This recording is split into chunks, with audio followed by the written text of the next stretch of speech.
Hi, this is Minister Toya Woodland, and I am not on Facebook yet. I am on Periscope today, and I am on the YouTube channel because Facebook put me inside of Facebook prison because I speak my mind. It's okay though.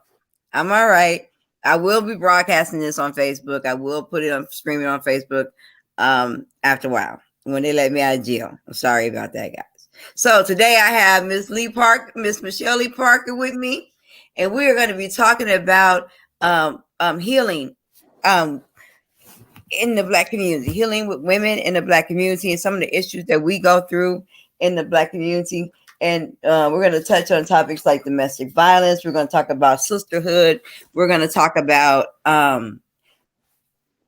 it's going to talk about a bunch of stuff, right? And Lee, if you go on YouTube to Toya Woodland, Minister Toya Woodland, and subscribe, you can share this video to Facebook, and then people can see it on Facebook.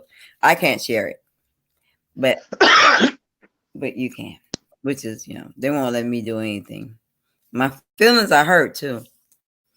So today we're just going, we're supposed to have a couple other guests, but I guess they were unable to log in, and that is fine. I'm okay with that. Sometimes you have to do it for yourself. Ain't that right, Miss Parker?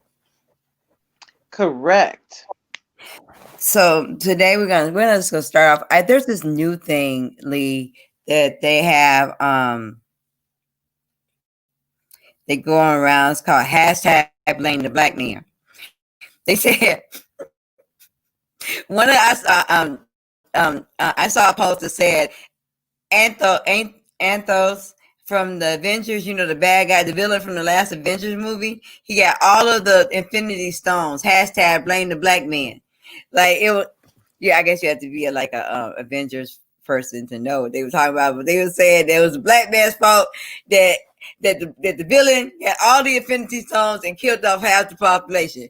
Okay, there's no chocolate ice cream at the store. Hashtag blame the Black man. So they are doing hashtag blame the Black man for everything right now because they are worried. The Democrats are worried that the Black men are going to give their vote to the Republican Party. What do you think about that, Ms. Parker?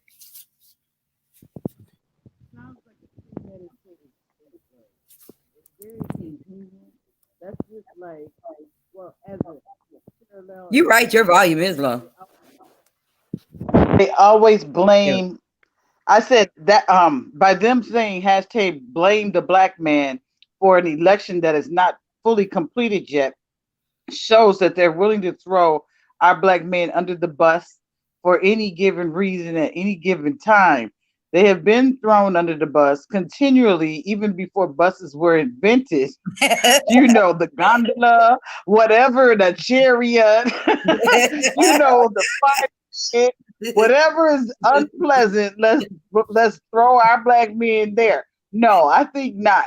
If they want to blame the Black man, I think that we should start a counter hashtag as hashtag get your blame off my Black man. Something hashtag leave like our men alone. Something hashtag uplift our Black men. Hashtag stand up for our Black men. Hashtag love our Black men. Cherish our Black men. It's not hashtag. It's not the Black man's fault. It ain't your fault. It ain't my fault. That's all. Hashtag blame it on the rain. Hashtag blame it on yourself. Hashtag be accountable. That's right. And that's what's happening. Black men are standing up for themselves.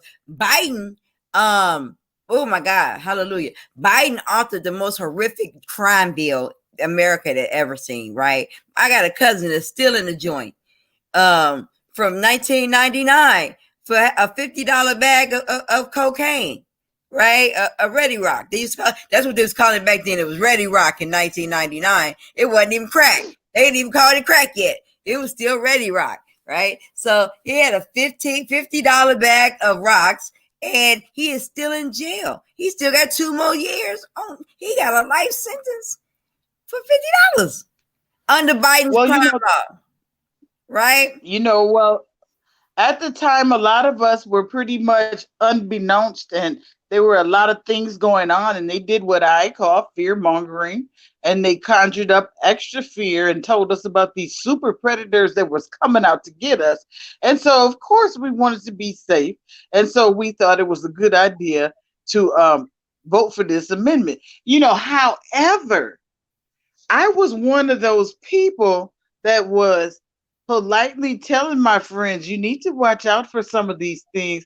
And, now at some point between then and now, some of them have reached out and said, I thought you was crazy, but you was really on to something, you know, but, we try to do our best thing. This is why I say we should legislate ourselves instead of, we have a moral compass inside of our head that, sometimes before we do something, we think, oh, maybe this isn't a great idea, or maybe it is. At some point, we proceed on, or we halt and we retreat and we do something different. So, one of the things that I try to naturally integrate into raising my children was to think, to introduce to them logical consequences, natural consequences of their behavior. And sometimes they got it, sometimes they didn't, but it's something that needs to be continual and persistent throughout the life. That's just like if you set a rule or a regulation and then you only influence it 35% of the time, it's most likely not going to be respected. So if you do this with a personal value or a rule or a expected behavior, and you want this to be passed down through generations, you make sure that it's emulated through your behavior so that your children can see you in your good and your bad times. They can see you challenged on this and know that you're struggling, and they're paying attention to see how you react and counter react to the situation. Yeah. Yeah. And they're forming an opinion, and they're also making opinions based upon that, on how they're going to react when they're an adult and in similar situations. I think that, and forgive me, it's so dark in here. I gotta get some light. There we go. But I was looking a little dark around there. Like, yeah, I was one of the people that Trump was talking about last night. Like, it's real dark here. I can't see nothing, but I love all y'all. Trump is hilarious. I gotta say that. It is never a dull moment with our president. I got to say that. Well, he is an entertainer. There you go. They talked about Ronald Reagan because he was an actor, and now he's an entertainer of a different sort. Let me see, I gotta put this. Van Jones put this eloquently just a little while ago on CNN. He said, I've seen President Trump do a lot of great things for the Black community. But what messes him up with us is that the number one rule of Blackness is that you don't mess with people we don't mess with, right? Like, if you mess with people we don't mess with, we can't mess with you, right? Like, we want to support you, but cannot support you, President Donald Trump, if you continue to play footsie with white supremacists, right? And I understand that's his base. But then I ask white supremacists all the time, what has the president done for you? I can run off a list of what he's done for the Black community. What has he done for white supremacy? They can never tell me anything. But you just continue to support this man, and he's using you. He's using your base to be in office, and he's not doing anything to better your lives. Which says a lot for the president. Like, he's using that group of people to continue to stay in office, but he's not doing anything. Like, unemployment is down in the Black community. He signed the 400-year African American Heritage Act, which gave $20,000 the small entities that were teaching about Black history. That lasted through last year. Excuse me, you talking about that Jubilee thing? No, I'm talking about the African American Heritage Act. Yeah, that's what the same thing. At first, they were calling it I kind of had a problem with that because it really, the knowledge of that and the pathway to the money was very difficult. That's because Myself Democrats and a didn't want few you to know organizers that were that had local. They Excuse didn't want me. you to know. The Democrats didn't want us to know that he didn't author the bill. That guy who died, what's his name? The black guy. You know what I'm talking about? Mm-hmm. He authored the bill. Lewis. Yeah, John Lewis authored the bill. Mm-hmm. Keith Ellison, which was our U.S. representative at the time, should have been informing us about community. He signed the bill. Keith Ellison signed this bill, right? By So he the should have been. time I finally found somebody, Huh? by the time I finally found somebody, it was very close to the day, and it was actually at the Minnesota History Center. I was speaking with a person that was working there, and they were willing to, but I was so frustrated and had given up and running in circles by the time I had found this person, and it was so close to the event time that I just didn't even do anything. But that was, I think we're talking about once different things. again. Yeah, I think because this wasn't an event. When we get off live, I want you to go and look up the 400-year African American Heritage Act that was signed into law by Donald Trump, and the act gave $20,000 to any ADOS owned, ADOS founded entity that was teaching about Black history, ADOS history, right? So, but what my problem was that Keith Ellison, who was our rep at the time, he didn't come back and tell us about it. He didn't let us know that money was there. And when I asked him about it, he said, "Who told you?" Like I wasn't supposed to know. That's exactly what he told me. He said, "Who told you?" Every interaction I have with Keith Ellison is bad. I have never, ever had an interaction with Keith Ellison that was anywhere near good. And I stood up for his butt when the lady accused him of rape. Her son accused him of raping her. I said, no, they were just into some really wild sex. And that's just how that sounded to me. I did. But I don't know. I never asked you how you came to that conclusion, but I heard your defense.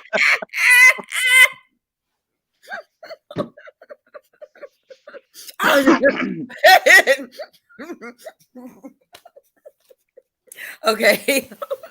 I'm just saying, just okay.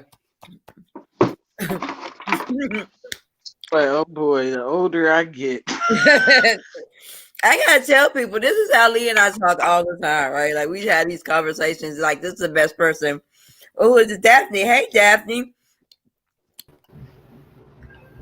Hey, Daphne. Welcome, lady. Hello, Sister Solidarity, Daphne. Good day. I'm sorry. I'm so untechnical. I couldn't get on and stuff. And then I'm working with the grandson on his Zoom, which is a different grade. So yeah, good day, my sister. Good day. I just wanted to make it in with y'all some kind of way. We've been having a good time, right? Phone or the laptop. I just want to be involved in this Zoom because I missed the last one. Well, I wasn't necessarily on the last one either. Yeah, so I'm gonna get ready and go to a quiet spot, but I'm here. Let me just make sure. Wait a minute, don't go to the quiet spot yet, Daphne. I wanted to ask you your opinion. She was just telling me about that they have a new hashtag called hashtag blame the black man. So I wanted to know, what is your off the cuff reaction to that hashtag?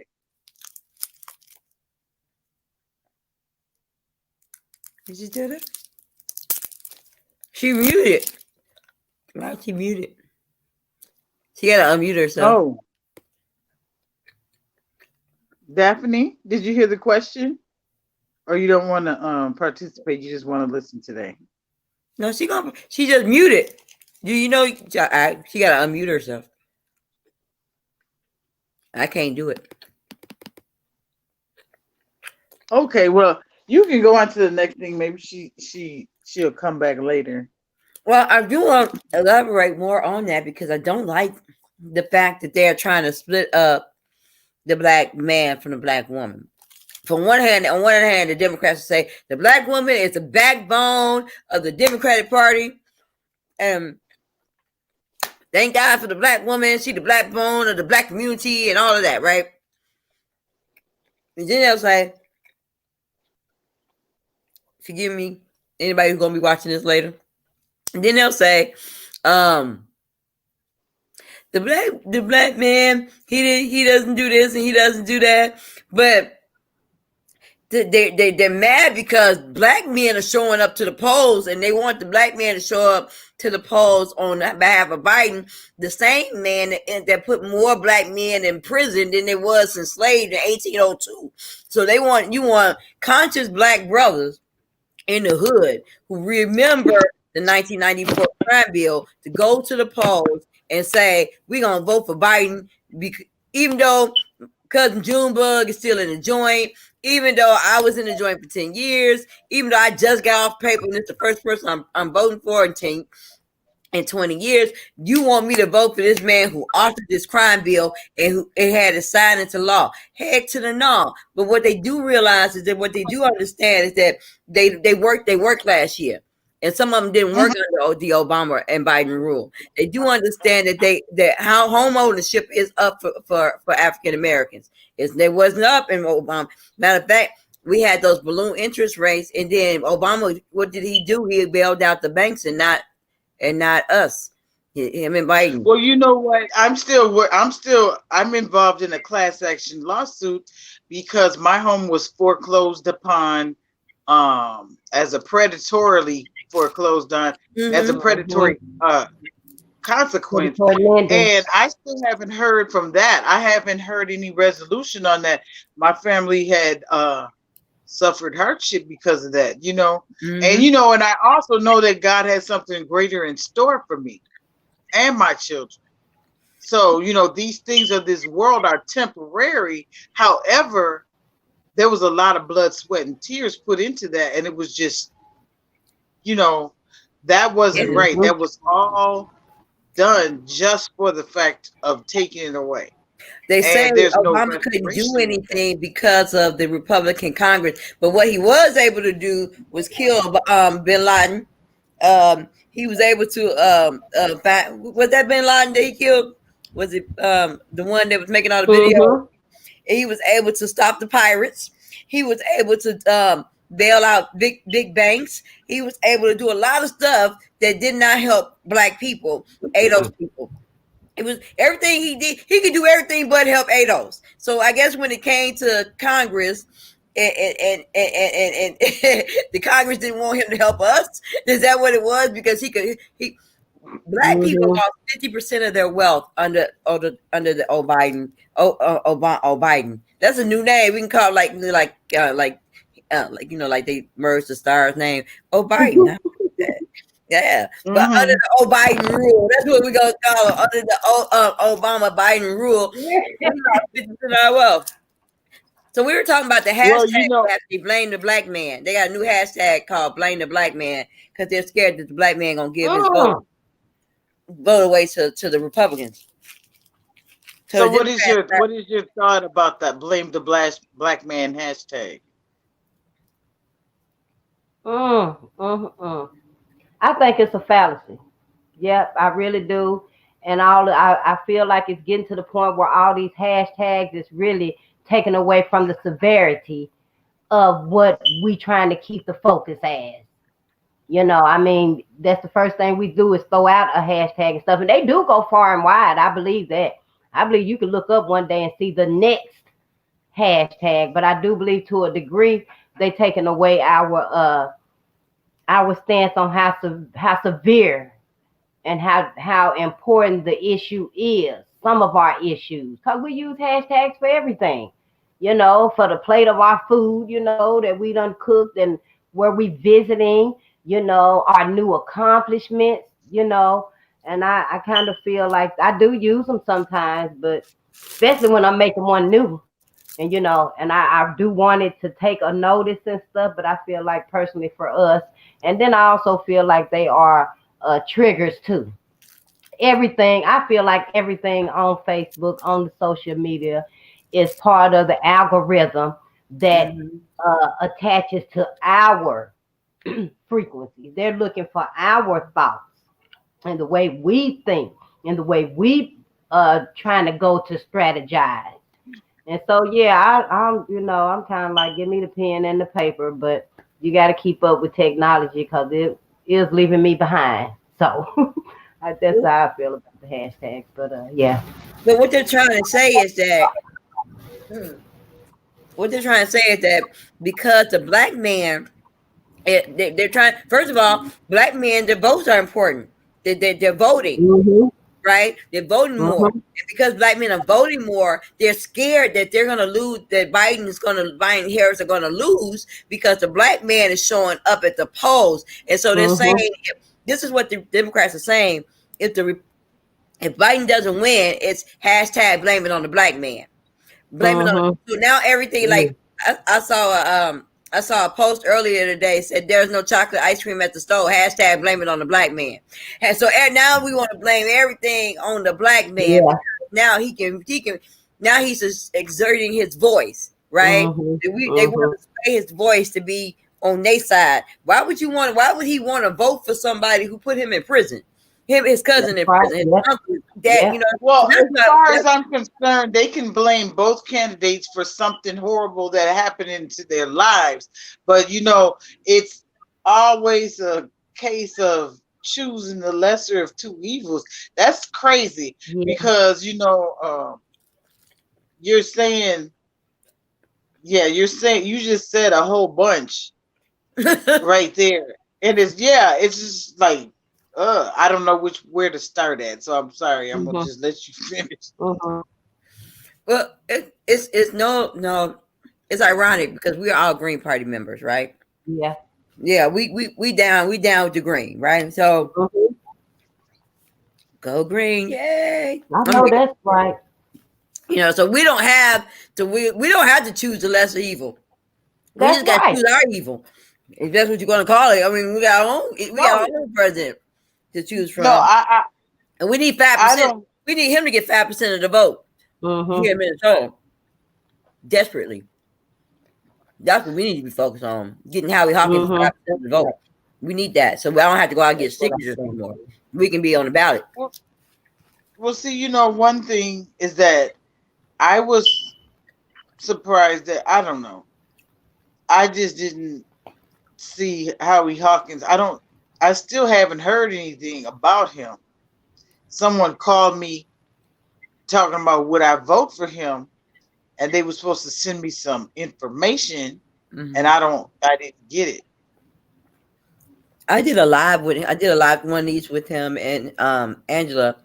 What was that? A couple of weeks ago, Daphne? Last week? Up until then, I was pretty much against Howie Hawkins because of his campaign manager, Andrea, and how she came into town and how they acquired the signature. So I was verbally against him, the campaign, because of some things that his campaign manager had done here and towards black leadership here in Minnesota. But we'll get on him. We'll talk about him another day. What we really want to just isolate is that now that black men have a voice, now that they're finding their voice in the political arena again, is it fair for the Democrats to make it seem as if they're wrong for choosing whoever they want to choose? And if Biden does lose, is it the black man's fault? Or is it Biden's fault for the way he treated the black man, calling them super predators? First of all, it's nobody's business who we vote for. I don't have to tell my spouse, my mother, my father, my pastor, or attorney, anybody who I vote for. So for them to blame it on the black man, I would say blame it on themselves. That's not what I was going to say, but for the hashtag blame it on the Democrats. That's my new slogan. Hashtag blame it on the Democrats. That's it. They're going to be mad at me. No, but blame it on the hashtag on your I can't hear you, Miss Go ahead, Daphne. sister. What's Oh, that, I Miss was just Daphne? gonna make an offhand comment. I did start a hashtag on one of your posts. Put your love where the vote is, since everybody claim to love black people so much, but no one's really willing to sacrifice, at least once. Sacrifice so the black man and the black woman can get something, so we can get a foothold. But yeah. What were you saying again, sister? I'm sorry. Miss Parker? No. I think that people. Because you saying blame it on the Democrats. I don't see blame it on the Democrats and blaming it on the Republicans is part of the reason why I decided to go green. Because I got so disgusted with the green, with the blue and the red.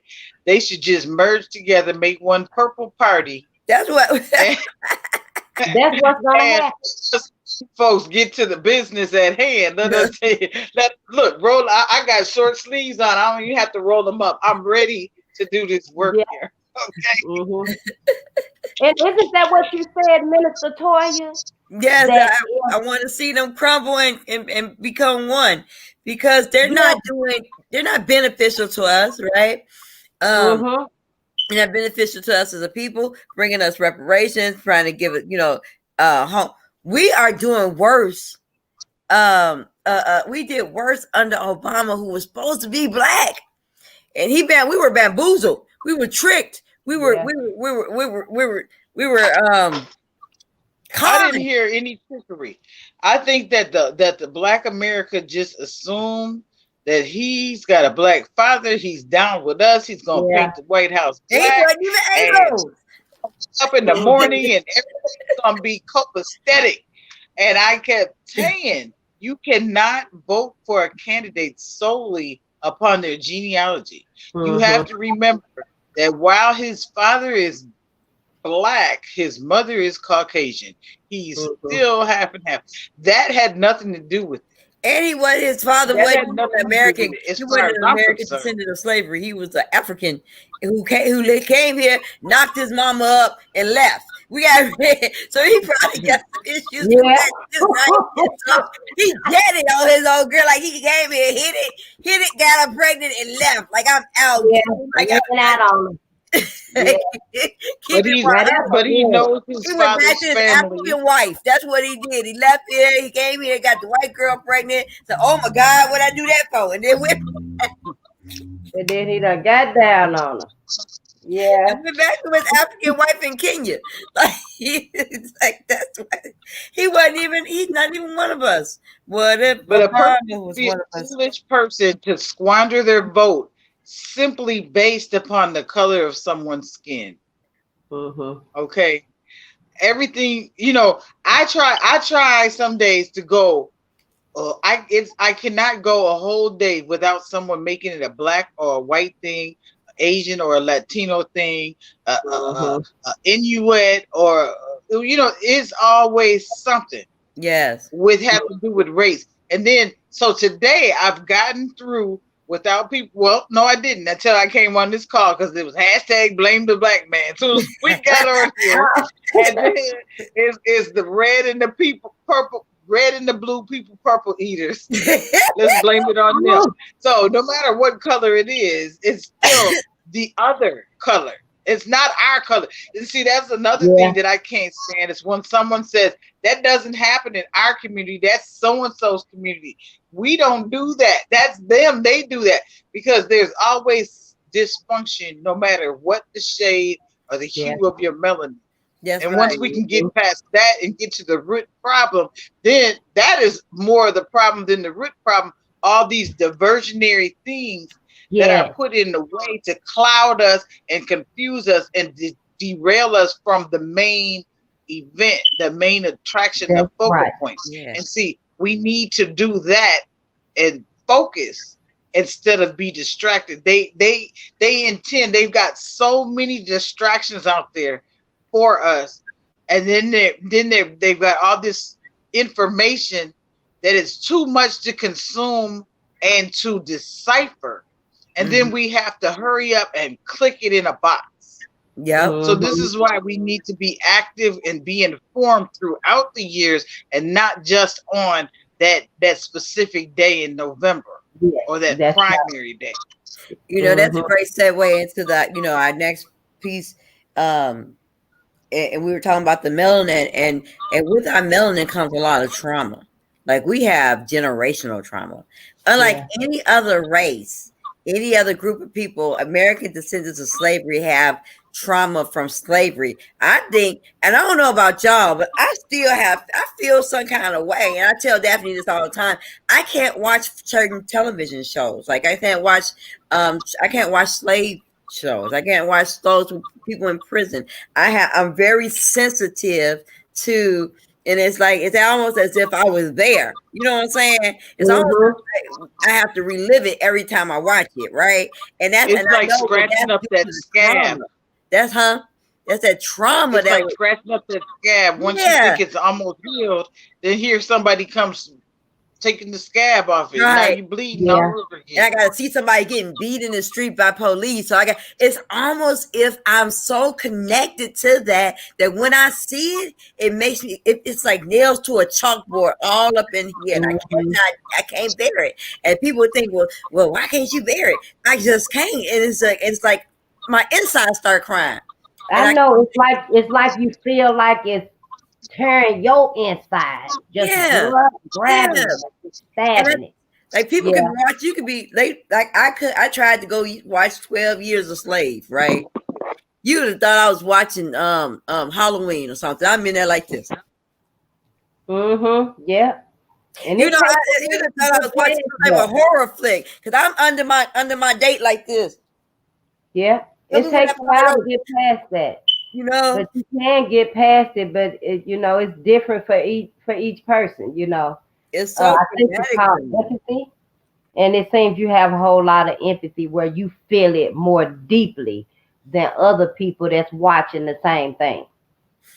And it lingers with you longer than it probably lingers with us. With other people and stuff. Like, I dream like that whole, when I saw the George Floyd murder. Felt different for me. It's like I felt him taking his last breath, and people was like he was calling his mama. But in my mind, from what I saw him that he saw his mama, and he was saying he was glad to see her. In a way, you know what I'm saying? Like, he was calling out. He wasn't calling for his mama. He was calling to his mama, and that's what I saw in my vision, in the vision of my mind. Right, like when I was there, it was almost as if I was there with him, taking that breath. It was different for me, and it hurt. Right. Yeah, we all have our own different feelings. It brings our own personal emotions and stuff, and all of our experiences. And then I'm an empath too, so I'm an empath, so I can feel. I feel stuff on a different level than a lot of people do. And I know it's good and it's bad, because my feelings could get me in trouble. Like, they go either way. Oh, yeah. I was just reading 48 Laws of one of the books by Robert Greene, and he was talking about emotions and how, your emotions, if you are in your emotion, it causes you to react in a way that's irrational. And I was thinking, I'm going to finish this book here because it is important, because I'm an emotional person. Like, when I'm out and stuff, I'm very emotional. When things happen, I get very emotional and stuff. And that's when I react. And usually it's the wrong reaction. So yeah, I need to work on that as well within myself. And, and then I see it with my grandchildren and stuff, they get so impatient. Now, especially now that school has started, everything is different. I got a new grandchild that just started school, and they get in their emotions and stuff, sitting right there at the tablet, because they frustrated with it. It seems like they can't go no further with it and stuff. So it's a learning process for me and for her, and I'm sure for a lot of our children all across the country, because as we know, we was not gifted with the book. We pretty much had to take the book, the alphabet, and teach ourselves, learn ourselves. So our children, we are seeing a different era were they struggling with education more than they were, just because it's technical now. We're struggling with the white man's education. It sure will, And that's honey. what, and so we got different life experiences than white. A 5-year-old black child and a 5-year-old white child are born at the same, can be born on the same day at the same time in the same hospital. Their parents could have been molded and grew up in the same neighborhood, but DNA wise, in the drafts of our DNA are the traumatic experiences that we have had from generation to generation. It's already there. We always say, Miss Parker, we'll always see a child be like, that child been here before, right? So but how often do you hear someone in the white community say, oh, our child has been here before? But no, that child hasn't been necessarily been here before. That child is the DNA. In their DNA is the traumatic experiences which have been lived by their ancestors or predecessors, embedded in them. So they have a lot of knowledge when they get here. Our children are very smart when they get here. Like their eyes are open. You know what I'm saying? Go ahead. What you say, Miss Parker? Yes. I totally agree with that. You just reminded me one day, my family and I were watching PBS Channel 2, and they were showing a show about Native Americans, and they were doing a powwow, and they were drumming and they were singing, and I started singing along. I was feeling the drum. I was feeling it in my heart and in my stomach, and I started, tapping my feet and I started singing along, and my kids looked at me and said, have you seen this show before? Do you know this song? And I said, it's in another language. I don't even know that language. But it showed how I'm tied to the earth. And like, I don't even know their language, but I was saying the exact words that they said. And I never heard that song before. But it's that drum. DNA. It's that drum. Yes. It's in our, like, we have stuff that, okay, like we talk about deja vu, right? And so like, dang, I've been here before. But a lot of the deja vu that we experience of stuff that our ancestors have already experienced that we didn't even realize, that we're like, dang, it's like I've been here before. But that's in our DNA. That's the presence of our ancestors in our DNA that have been passed on from generation to generation, that we can recall stuff that they have experienced and that they've experienced that we didn't even know, we weren't there. Like, it feels familiar because it's inside of us. It's in our makeup, in our genetic makeup. Go ahead. Just jump in, y'all. I feel like I want to talk. I think I had, but I'm just getting used to the Zoom and stuff anyway. But I saw Sister Parker when she had raised her hand, and that's right, so I wanted to get into doing it the proper way too. But I think I had took some notes from Sister Monique Moabitis. That's the mitochondrial DNA, y'all. It's only in us that we pass down our gifts, but also our weaknesses that linger and they prohibit our power. Like, the things that them clan ancestors did to our ancestors. That passes down as well as our ability to be strong and to overcome stuff. Yeah. I think that's who I had gotten that piece of information from about that. I'm trying to get my charger right fast. Y'all carry on. Okay. Well, I think that I lost one, and then Miss Daphne's going to get a charger. But yeah, it's so for years I could not understand why I am so sensitive to certain things, or why my emotions they go the way they go. And what I realized is that I come from a group of emotional people. I come from a group of emotional women, passed down from generation to generation. And not only that, is that I can still feel what they went through. And I think it was intentional for them to pass down what they went through to me, so that I can. It works in two ways, a few ways. One, I'm able to minister to people and love on people in a unique way. That even two, I can't hold most of the time I can't hold a grudge. I might not never be your friend like I was your friend before, but I'm not really thinking about, what it was. And three is I fight this fight. I fight for Black lives. I fight for lives that other people can't.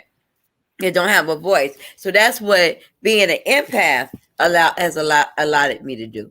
That's allotted me to do. But being able to feel that generational hurt, pain, joy, and sorrow. Like hurt and pain, the joys, the ups, the downs. It has a lot to do with the person that I am today. The person that's in the things that are passed down to me from generation to generation. The trauma, the joy, the happiness, the knowledge, the know-how, because everything I got from my predecessor, right? I got it from my ancestors, right? Everything that makes up me and my experiences are the little pack person that came here being was fed to me from generation to generation to generation, right? So the same blood that pumps in me pumps into the slave that was on the McAdams and the Carter plantation, because I come from Carter. So Carter is the Carter plantation. We had a McAdams plantation. Now, my dad was McAdams, my grandmother and my mother were Carters, right? So the same blood that pumps in me pumped in them, and my great grandmother, my great grandfather, and and the slaves that endured there, the slaves that watched people get lynched and hung, and those that were lynched and hung, because those people are still related to me, right? So that all of that is embedded in us and makes us, girl. Yeah. Oh yeah. Did you have a job, a boob job? I'm just saying, like you looking kind of busty over there, Miss Parker.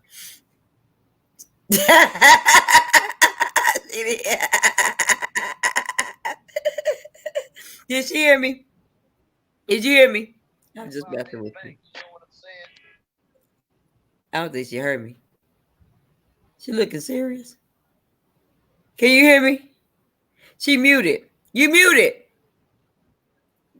You muted. You muted. What was you saying, Miss Daphne? Oh, I forgot what I was gonna say. It was another little tidbit about the mitochondria DNA, but I did take some notes on it and stuff anyway. But yeah, all of that, it's a gift for us, but it can be a curse. That's both facets to our in this hell, that is, only because we're in this man-made hell. Yeah. And so and then I guess we can lead into our next segment and we're talking about women and the bonds that Black women have, our bonds, and how they're often destroyed by men. I as I look at the two of you, you're like the closest women friends that I have, right? I don't have a lot of women friends, but I can share. We share with each other on an intimate basis, and it's safe. Like I would say that this is like you and Daphne, Miss Parker and Daphne are my safe space, right? You are muted. I don't know. I can't unmute you. You have to unmute yourself, Miss Parker. I don't think she can hear you, Sister Parker.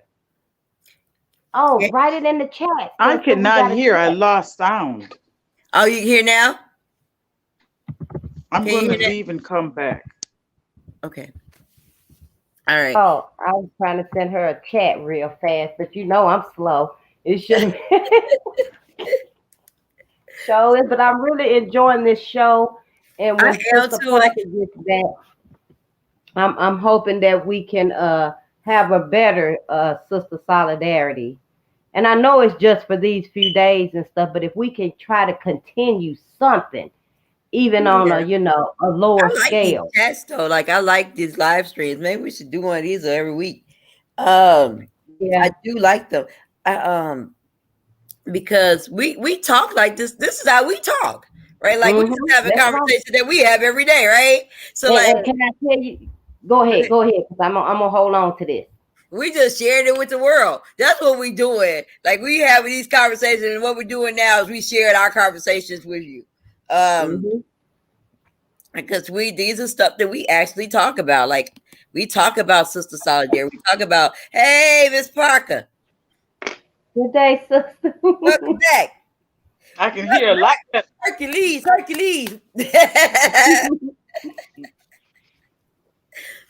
It's like, yeah, so we have, but what was you about to say, Miss Daphne? um, I forgot what I was gonna say too. Shit. But I was saying initially the sister solidarity movement, even if that we're having now this event here, even if we keep it on a smaller scale, I think it would be beneficial. And you were saying that you all do talk like this. Right. However, a lot of us don't even have But these I'm talking about the three of us. I mean, like you and I Yeah, talk like this. right. And I me mean, and other than us, I really don't have anyone that I speak on this level with either. And that was by design, because once we did stop talking about things that matter to us and our people, then that's when we started to see the downcline in our people, I believe. And that leads back to the days of slavery when they would put the muff on the black woman's mouth. All of that right there is to that's censor a her word. and That's what a she's word. teaching and passing on and stuff, and it just comes out in different ways. So now for me, when I look out across the country in my mind's eye across the world and I single on our people, we in so much despair with everything. Mm-hmm. Can you imagine me going up to one of my friends talking, about an issue we need to discuss?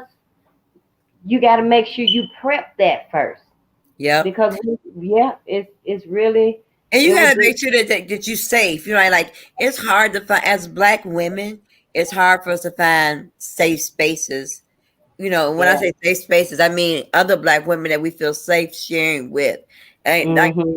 Miss Parker and I was just talking about, it's a shame that you have to literally you gotta test people before Yeah, you trust you them, sure right? do. Like you gonna tear a dollar and leave it on the table Right, just yeah. to see who might pick it up. But yeah, you have to, because we in that mindset now. We don't want to live the African culture, the natural, sincere way with us. Oh, we will with others, but we don't want to do it with us. We don't want to be. And We want to, and then often it comes down to a man with yeah, black women. Um, Black women will betray you for a man. a damn man. That's what I've learned, and so it's another sister in the Green Party that I literally have to be. I tell her anything. I say anything to this sister. I tell her anything, anything off Hmm. my dome, and I tell her just to see what she gonna do with it. Yeah. And Hmm. just because I know that she was a snake, and I knew that she would do certain things with it. I didn't know. I was Hmm. hoping that that you could be an ally, you could be a friend, and then to Hmm. find out that you weren't, that kind of hurts me. But Yeah. um, everything I said to her, she talked she told somebody else, and Mm. it's like, okay, that's where we at. But you don't know that you weren't bright enough to realize that wasn't none of that true. Right. Anything I said Yeah. to you, you know what I'm saying? Not Hmm. in my intimate circle. So, and it's a reason for that. So I had some, That's right. Yeah. and I don't want to, and I think that we as black women shouldn't have to go through that. Yeah. Hmm. We shouldn't have to go through, I shouldn't have to just tell you anything just so you can, to see where you are. Hmm. You know, Yep. I should be able to That is so share with my true. sister, but we don't do that with one another. Hmm. What do you think, Lee? Um, I'm sorry, I was on my tablet.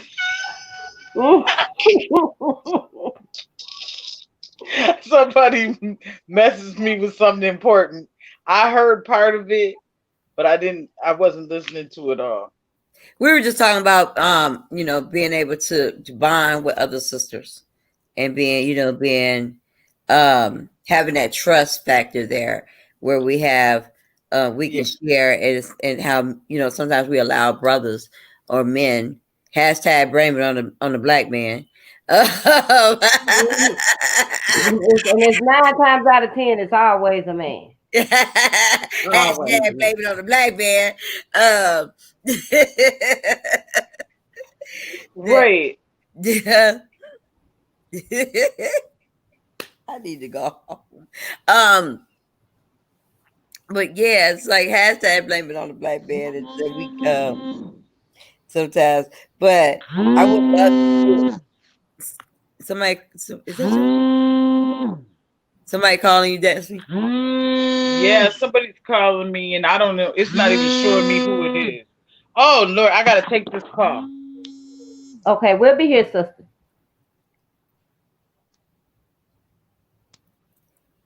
Hello. Go on mute. There you go. So I mute. So yeah, we I wanted to touch on domestic violence, right? And leading from women because of the amount of domestic violence that happens in America, especially with Black men and Black women. We need to build a coalition of Black women and Black sisters that we are together and in sync with one another, and that we will lean on in those times. I personally have had the advantage, had the opportunity this year to help not one but two women get to get to safety when it comes to domestic violence. Domestic violence is a huge issue in the Black community. It's a huge issue when it comes to Black women and Black men. We need to have that solidarity, that sisterly bond where we are helping our sisters who are in those situations, are in situations that are in situations that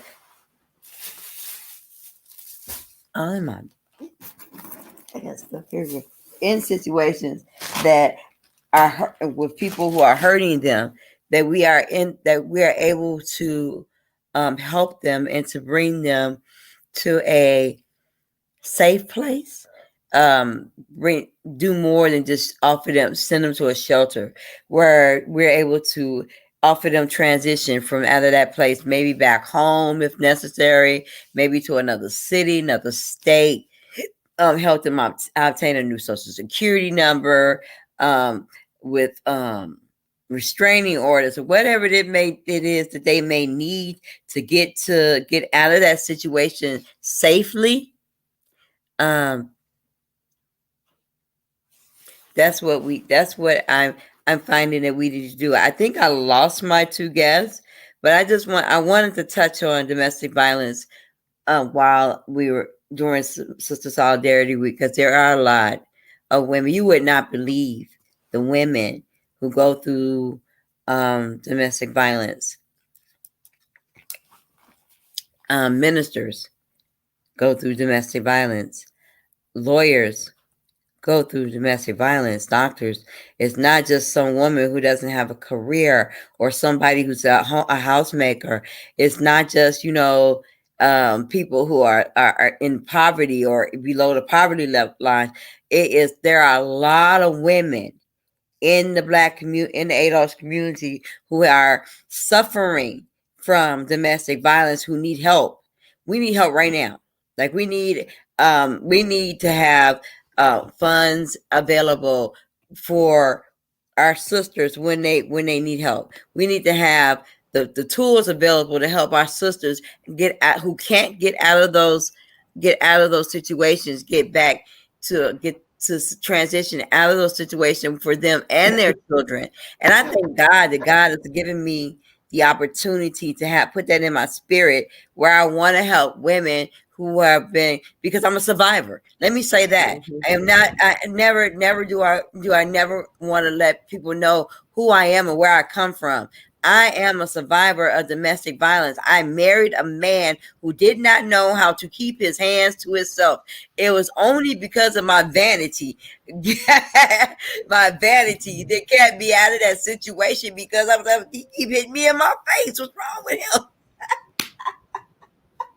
I'm just playing. I play. No, I'm serious. It was a lot to do with the fact that he was hurting me in a way that my father didn't hurt me. My mother didn't hurt me. God, I didn't become, and I was a minister, so I didn't become a minister. I didn't decide to walk with Christ so that I could be beaten up on. Jesus don't beat up on me. God died for me. He didn't kill me. I mean, I died to self, but that's not what he told me to do. He didn't say I had to be abused to walk with him. So we have to be able to remember where we come from, so that we can reach back and help those that. And we tried counseling. We tried everything. We did it all. Like I went to church counseling, regular counseling, this counseling. He went to counseling. I went to counseling. We did it all. But what I do know is because of the traumatic experiences that Black men have had over the years. We talk about women and their trauma. Black men have suffered trauma from generation to generation also. They suffer trauma from the beatings of slaves. We have post-traumatic slave disorder. So post-traumatic slave trauma. So we still feel that being degraded by the white man, and they still are being degraded by the white man, being disrespected and degraded. So we try to gain respect from our women. They try to gain respect from their women, but they don't do it in a way that they need to. And white America has made it so that we don't respect our men the way we should. Right? I don't value you because I don't feel like you can protect me when the chips hit the fan. So I got to do it all by myself. So and so then that causes disconnection. And so it's going to take a lot of healing in the Black community to teach men how to keep their hands to themselves. And I don't think that that's going to happen. That's not that's an everyday everyday process. That's an everyday actively practicing to make sure that in your mind, this is my queen and I don't abuse her. Because the world has abused me doesn't mean I come home and I take it out on her. And so that happens a lot in the Black community. What do you think about that, Miss Daphne? I think as far as the trauma goes, once that trauma does happen for that woman, it's very hard for her to come back from it. Especially the more traumatic the trauma is. I mean, I'm not saying to have a black eye is less traumatic than being at death's door, but that's kind of something you can't get over, seeing yourself, literally at death's door, especially from someone who you love, which ordinarily if someone did that to you, you would press charges against them. However, because you're in love and you have these emotions for that person, you kind of look for a way to salvage and repair, the relationship. But I do feel like for women, once it crosses that threshold of physicality, you're being physical, I think that's very hard for some women to get over.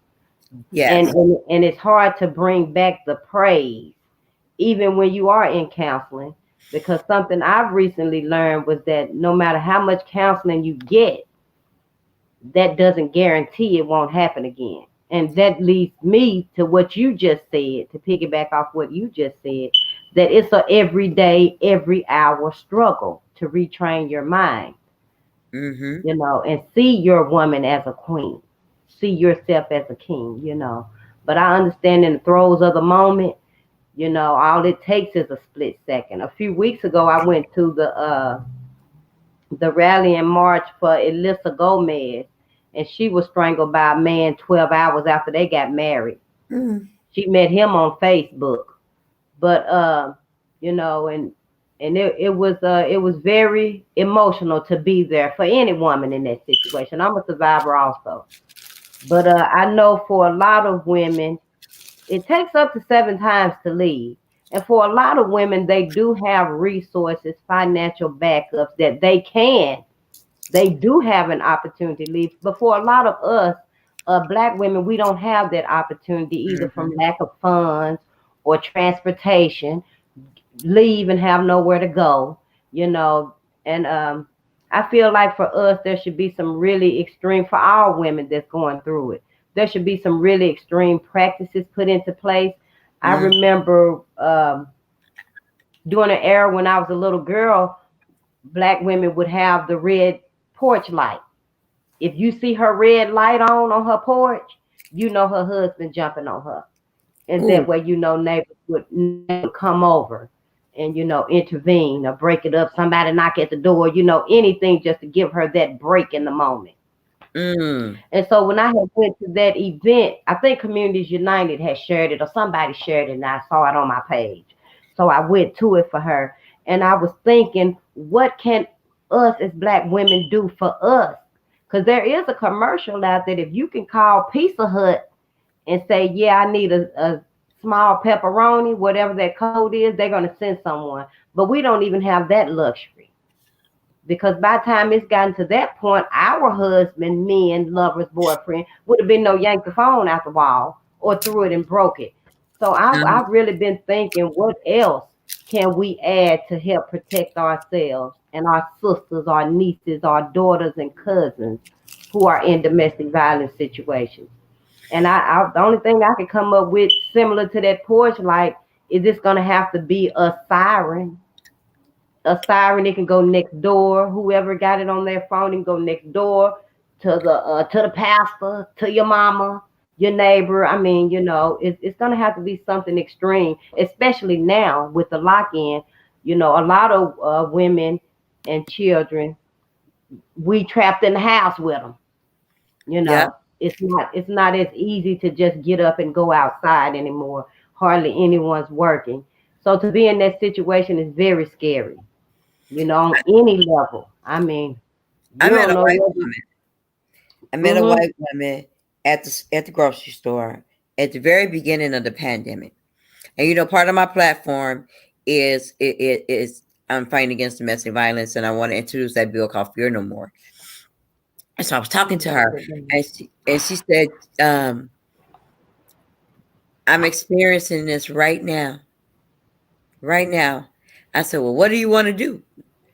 What do you want?" She said, "I can't leave because my kids are little. And there's nowhere we can go during the pandemic." And for her, when she said that, you know, for me, I feel on a different level. So when she said that, I immediately wanted to grab her up and grab her kids, take them to my house. Let me help you. And let me help fix you. And you still muted, Ms. Parker. I just want to let you know that you got to unmute yourself. She on the phone. Okay. So yeah, like I have had the opportunity to help those two ladies. The one lady I helped get to Arizona to her cousins, and it was another lady that I helped get to safe passage this year from out of domestic violence situations. So that's awesome. When I call out to help people, when I say I need some help to help somebody, I need people to help me help somebody. Like let me put that out there. If I say I need some money to get somebody to another state, darn it, send me some money that I can get these people to another state. Often enough times I come out of my own pocket and I gotta go and borrow from Peter and pay Paul so that I can help somebody get to where they need to go. I understand how it feels to be being jumped on, and all you can do is think about being out of there. And once you out of there and you in safety and you got somebody willing to help you, I'll be damned if I send them back into that situation. So when I ask for help, y'all give up money for craziest stuff out here in Minneapolis I've ever seen. But when it comes to helping a woman, you got all these resources you want to give somebody and say, send her here and send her there. You ain't got time to go there. If you've never been in a domestic violence situation, don't give me no more damn resources. All it takes is everybody to get don't tell me to send them there. If I can get them to their mama house in Cleveland, then you help me get them there. If you can't help me get them there, then don't give me no more damn advice. I just wanted to put that out See, I was a child who grew up in a house that was riddled with domestic violence, and so I have a special stance on it because I'm looking at it from the child's perspective. The child, back in my day and age, child would probably they lose some teeth telling the dog what I wanted to there. tell them. But see, I still have all my teeth, so you know that I didn't say those things. But now I'm an adult, I can say those things, but I know how to say them to where I can keep my teeth.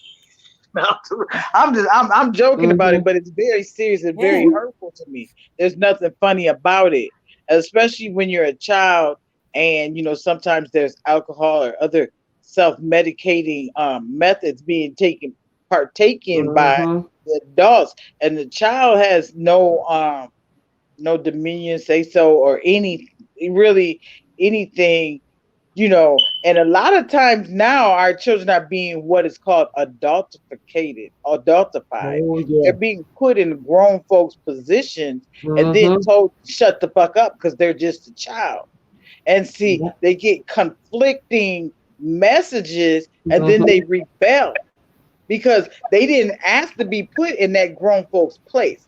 They just dealing with the consequence of that grown folks action, and they just trying to make it through the day sometimes. So with that being said, there's more, the situation keeps getting more and more stringent and more dire as the progression of generations goes by.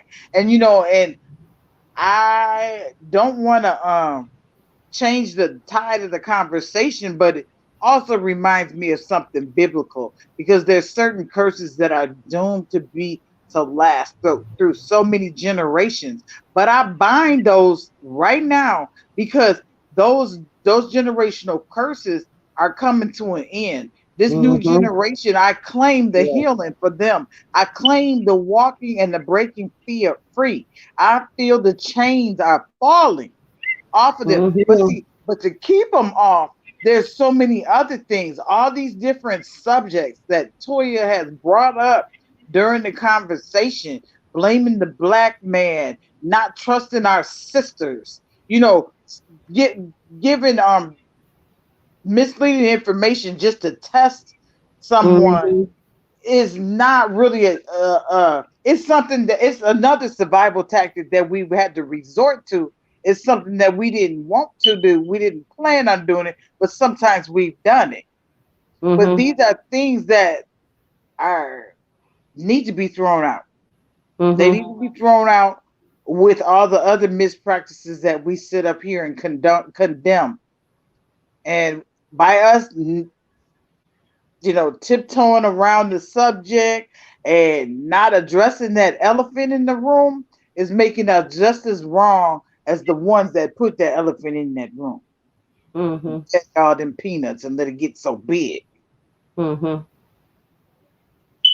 Yes, ma'am. I don't know where Miss Lady went. She must have. I was having just a little Wi-Fi I'm sorry. difficulties. I had to go and check on some things. And I'm hungry. So I'm cooking and I'm doing a lot. I'm sorry about that, guys.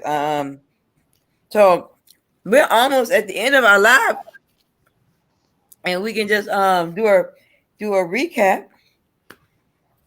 We talked about domestic violence. We talked about post-traumatic slave syndrome. We talked about our children coming here different. And I want to say something else about our children being different. And white America trying to educate our children on the same way they educate their children and we have different experiences. We have different life experiences. We have different DNA structural buildup. A black person is not just a white person with dark skin. We just not. It's not. It's different. You're not just a black person with white skin.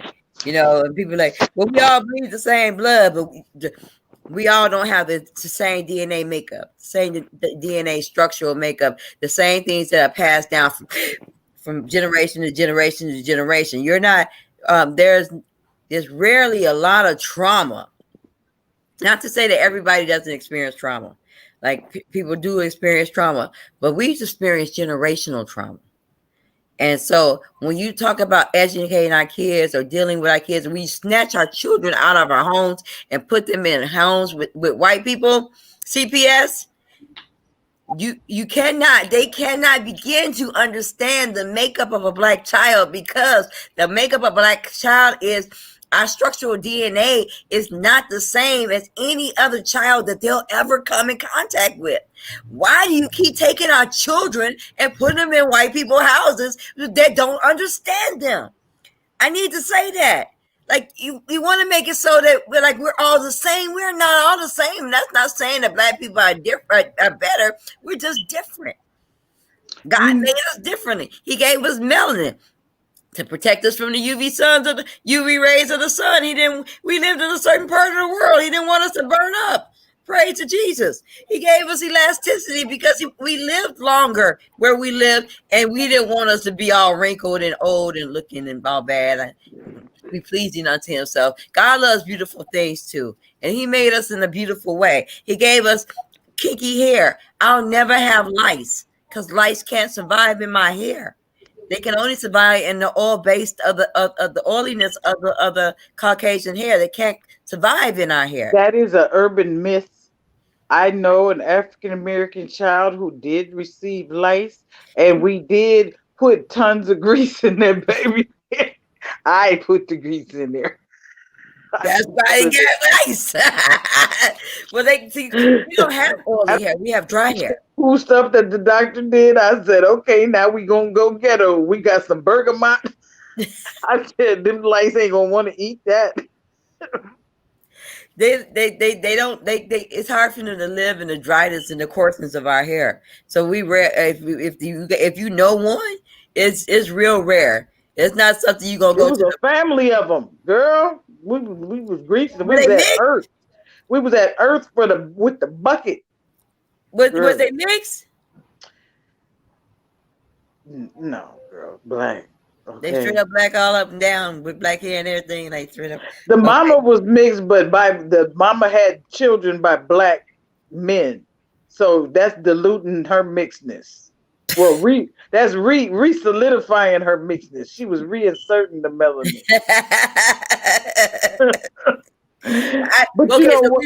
We rarely have lice. We rarely get lice. Let me say that. So God did some things in that's different. We have a different makeup, right? But you know what? While you were gone on this last time when you stepped out of the conference here, I was talking about, because you mentioned about the generational curses, and I was talking about binding them, and that these generational curses are only deemed to last for so many generations. And I called it and declare it that this generation is the one that's going to break free of all this. Okay. I'm not talking about curses so much as I was talking about trauma. Trauma. Trauma is a curse to me. I feel like, you know what? I don't mean to interrupt you, but I have been feeling this, and I mentioned it to a fellow sister in the Twin Cities one day, that I said we should go protest in sackcloth and ashes. And she just kind of laughed me off. And I said, no, I'm so serious. Like, put the soot all over our face. Like, we need to have the street lined with mothers in sackcloth and ashes at the gates of the cities and in the field. But we bless in the city and bless in the field. But yes, our children are being hunted in the city and in the field. Mm-hmm. Our husbands, our men. I don't even have a husband, and I'm scared that someone's going to harm him before he can even find me. Like, no, this is a serious fear. This is something that I pray protection for. Hallelujah. She probably drive and she'll her way home. I believe that. I believe it. I believe it. I receive it. And you know what? Maybe instead of protesting in sackcloth and ashes, maybe we should just pray in Second, maybe we should just get together and have prayer, have some prayer service in Second. Maybe we should just, how they used to like, they would tear their clothes, and then like back in the day had ashes in the cross on, on it. Maybe we need to get together and Yeah. have some serious prayer when it comes to our generational, our men, and the curses that are upon. We always say that black people got generational curses. I don't believe that we are cursed people. I believe that we are endangered people. I believe that we are that other races are threatened by us. I believe that we have a lot of trauma because of that. But I don't think that we are cursed people. I think that Jesus loved us too much to curse us. He showed us. When I look in the mirror, I identify the fact that he loved me so much that he protected me from the elements of his world. He knew that sun could burn me and give me cancer. What did he do for me? He gave me melanin to protect me from it. He knew that we were going to get older and that our skin was going to wrinkle if we didn't give me elasticity. He thought enough about me to do that. My ears are proportionate to my head. They're not huge and they're not too small. My nose fits my face. I mean, it's just some things that he did for me as a black person, as Ados, that says that he loved me. He thought about me. I got a nice little shape when I ain't fat. I mean, for real, like, that ain't his doing. That's the Krispy Kreme and Dunkin' Donuts and stuff. But other than that, I did though. When I ain't eating now, I got a nice little, something going on, right? So it's like, I don't think we're cursed. I think that we are. I think we did do wrong. I think that we're being punished because the Bible says God chastises those that he loveth, right? So I think that somewhere down there that we did do something wrong. Go ahead. For his name's sake. So it also says we shall be persecuted for his name's sake. It also says that just because even though we're doing right, we're still gonna get tormented. Right. You muffled, sister. I can't hardly hear you. The curse might not have come from him. The demon can curse too. Yes. Okay. And yeah. His hate perpetuating upon us for all these generations. I can't really hear you though. His hate, the demon's hate perpetuated upon a certain descendant, a certain tribe of people for so long is the same equivalent in my mind. Yeah. I shared this with you guys in the chat and on your messenger, so you can share it to Facebook. I can't share it to Facebook. They won't let me. Or you can go, because this is I have a channel. It's called Minister Woodland, and it's on YouTube. That's my channel, and that's where you can just live. We're going live closer so anybody watching could see. Well, no one's watching because I guess because they might watch later, honey child. Yeah. Okay, so let's see. Okay, see. That's my channel, Minister Toya Woodland on YouTube, right there. And I got a whole bunch of videos on there. You can go and watch. I got that video, and there's some more videos down there, and then there's some more, and there's a couple more. Yeah, I've been watching some of your videos. I got to get caught up on my videos and stuff, especially with the Green Party, because I'm back behind them. I got some ministry videos and stuff like that. You really have some nice videos. Thank you. And I have some videos on Bruised But Not Broken. Some ministry. You remember the series I did a couple of years ago, and it really ties into domestic violence.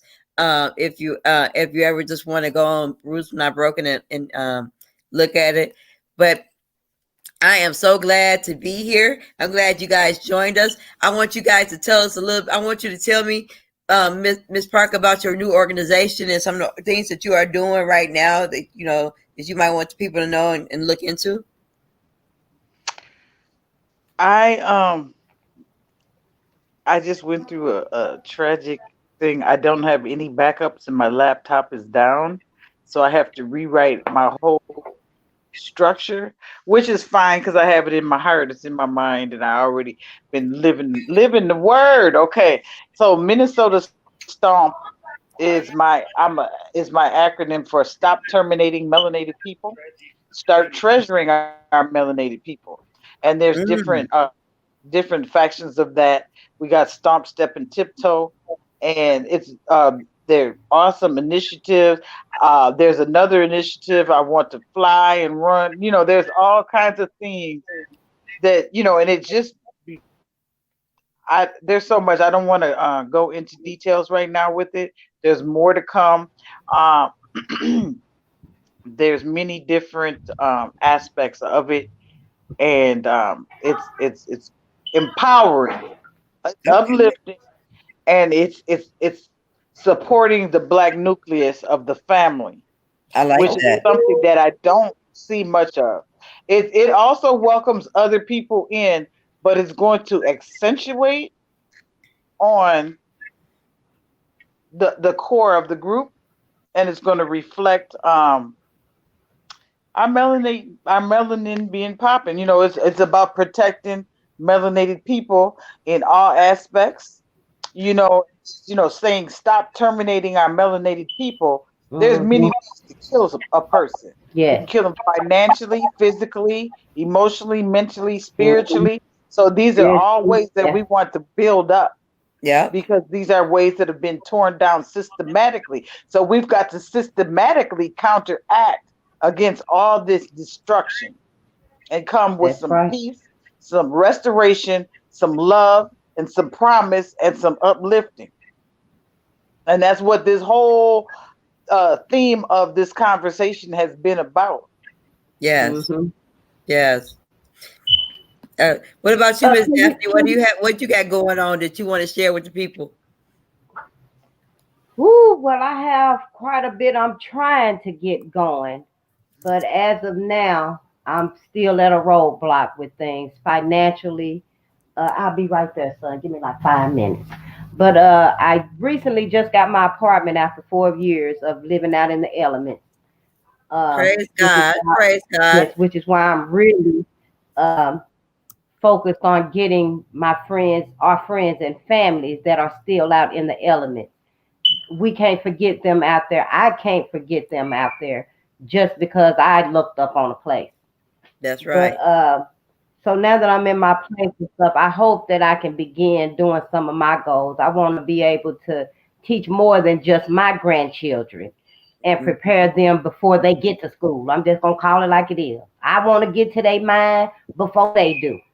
I want our babies to know about the royalty, the special gifts that they have before they get into the system, and that opportunity is lost for them forever.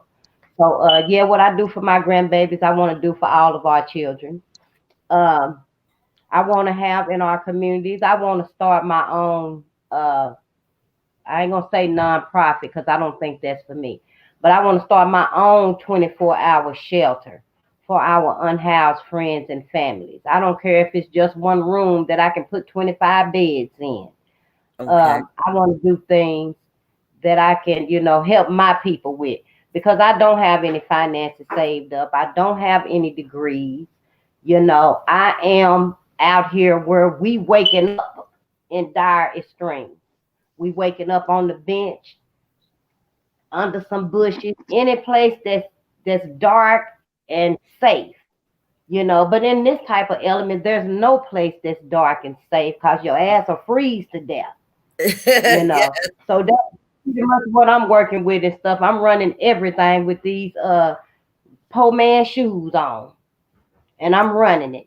I don't care if I run out of them, but that's what I'm coming with. I want to see my ideas bring some type of fruition for my grandchildren and for all of our grandchildren and great grandchildren.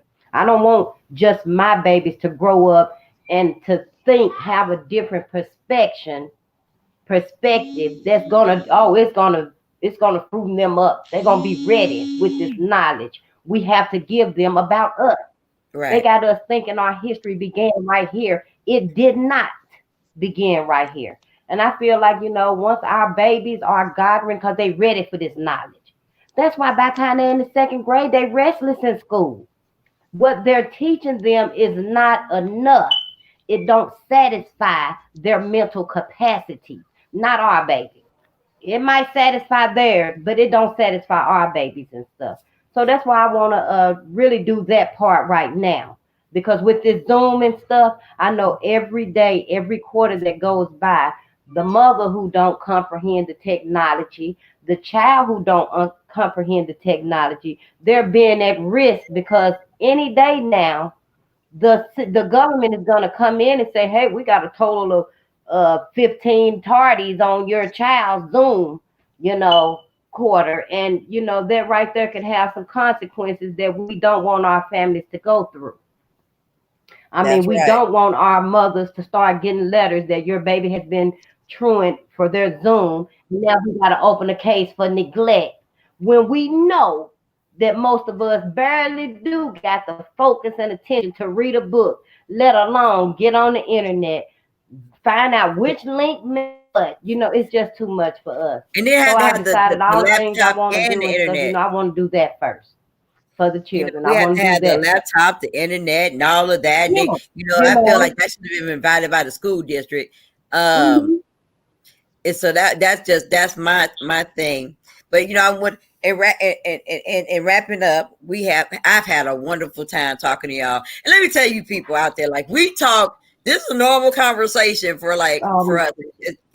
Like we talk hours at a time. Like Miss Parker is good for talking to call. You call her at 2:00 in the morning because she don't sleep, right? So you call Lee at 2:00. Lee will talk you to 3. Don't be an insomniac. Lee got you. I'm telling you, she will talk to you and like be up and like I need to talk to somebody. Lee is up. She up at 2. She up at 3, and if she ain't up, she'll get up. And if she got to be really, really tired not to answer the phone, she got to be. I'm talking about she got to be dead tired. Yep, this is what we're gonna have to do, and this is start with us. I wish I had a thought because I'm sorry, really wanted to get another one of my good friends to join us. So maybe next time. Yeah. Well, I noticed in the chat here, Daphne, that you had asked me to spell the name of the group. I can add you to the page on Facebook, and there's a group for it and a page for it, and that is supposed to be a place where you can share information, or if you know of an action coming up. I want people to know and to be able to, exchange information and, connect even without me. Okay, that's right. That's a central location. I have in Bruised But Not Broken. Like I have a group called Bruised hashtag. It's hashtag Bruised But Not Broken on Facebook, and the community events. You can post your preaching. You can post your speaking. As long as you ain't cussing and being rowdy and stuff like that. It's a spiritual based group, right? It's a Christian group, but I allow Muslims to come on. I allow community based stuff to happen. I allow a lot. Anything he's talking about God is positivity. That's where you can share it. Okay, I think I'm just typing this in here. That it would be very beneficial if both of y'all share your information on each other's pages. Then when I do get, I'm an administrator on her page. Yeah, so you can just put it. Share. And usually, if I put something on my page, I'm sharing it with her page and International Black Truth, and other pages as well. So yeah, I just made an administrator because I was like, shoot, she be on there more than I'd be on that. Yeah, that's right. I didn't know that I was an administrator until they started asking me, can this person join the group? I said, I must be administrator because why would I care if they join the group? Right. Then I started looking. I'm like, wait a minute, are they lurkers or are they actual people? Like, I didn't know I had a good time. Once I found out I cared about the role. Like,